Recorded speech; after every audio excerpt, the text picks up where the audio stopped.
The Center for Audit Quality presents Profession in Focus. Hello, and welcome to this edition of Profession in Focus.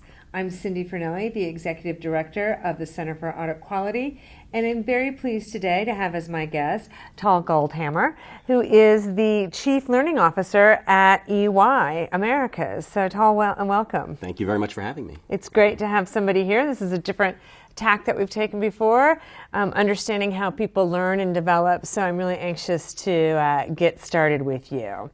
So, as your title might presume, you are in charge with EY's learning programs, helping employees develop leadership skills, personal skills, business skills, all at once as they are at the firm trying to serve the companies that you audit as they do the audits.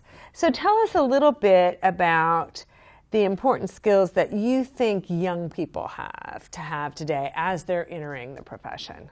So the kind of skills that people should have. I'd probably answer it in maybe three buckets. Maybe not the kind of answer that you would think I'd be giving, but let's start with the first one. A little bit of inspiration and understanding of purpose. I mean, I remember when I started as a young auditor and I came to EY, and I wasn't exactly sure what I wanted, but once I found the kinds of things that I really enjoyed doing, it gave me a little bit of lift in my step. And that also helped then drive the skills that I wanted to obtain as an auditor. So certainly I had to have the technical skills, the basic technical skills. But when I joined, I thought I wanted to work with music companies. And so that gave me a little bit of passion, and it caused me to start pursuing that. And it never worked out, actually. It never worked out. I wanted to get on music companies' audits. It never worked out. But I did get on some publishing companies, but mostly on financial services companies. A bit of a difference than a music company, very different. And in fact, 24 years later, I still serve financial services companies because I found something that interested me and gave me passion in the audit work that I was doing around financial services. What I realized was there were certain things that back then we were just starting to use Excel in the audits, and I was able to create all sorts of spreadsheets and interesting technical, not shortcuts, but innovations to make the audit a little bit more efficient. And that's where I found my passion. So the first thing I would say is finding a passion, finding something that you enjoy. Even in an industry that I wasn't necessarily interested in, I found something, and that gave me a little bit of pep in my step. The second thing is around understanding big context.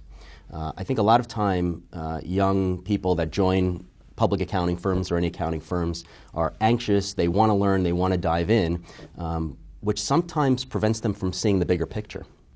I think about learning a new language, for example. I remember when I first started learning Spanish, which I'm not very good at, but when I first started learning Spanish, they started with words. Here's how you say, this in Spanish and phrases.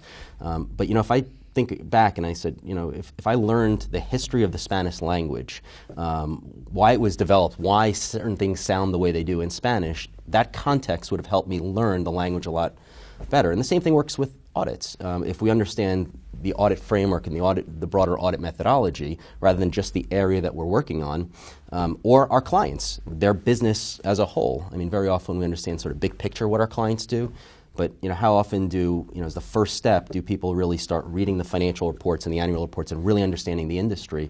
Because you're taking a lot of stuff in, but finding that time to invest to understand the big picture and the context, I think is really important. And the third thing, maybe it's a little closer to what you thought I might answer with, specific skills. I would say relationship building and storytelling.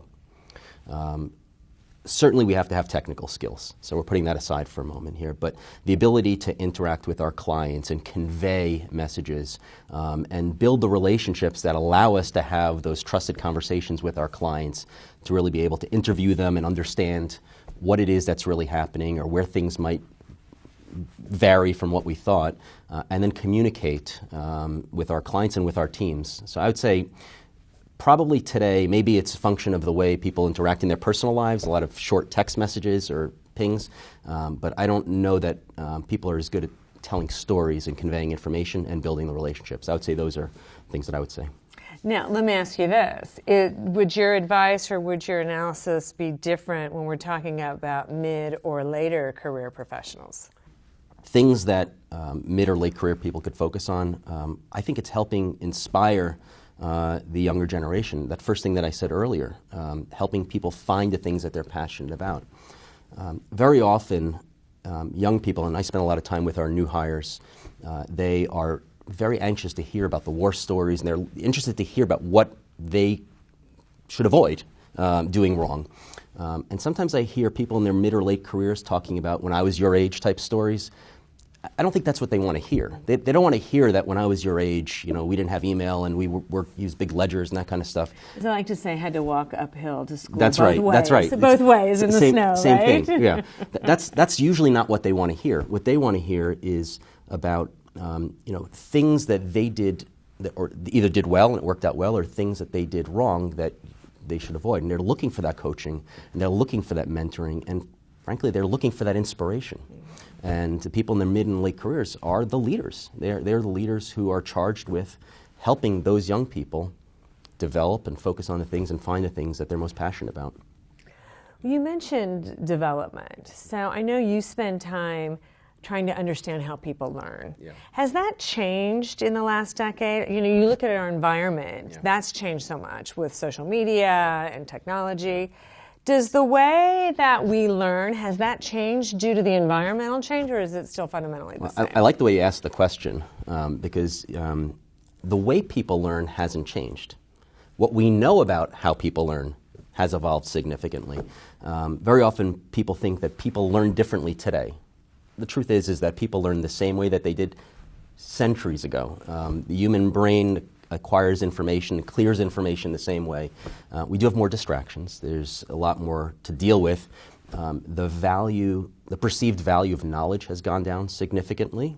Why? Because I could pick up an iPhone or I could pick up an Android and Google and get anything I want today. So why should I memorize it? Because I can always get it.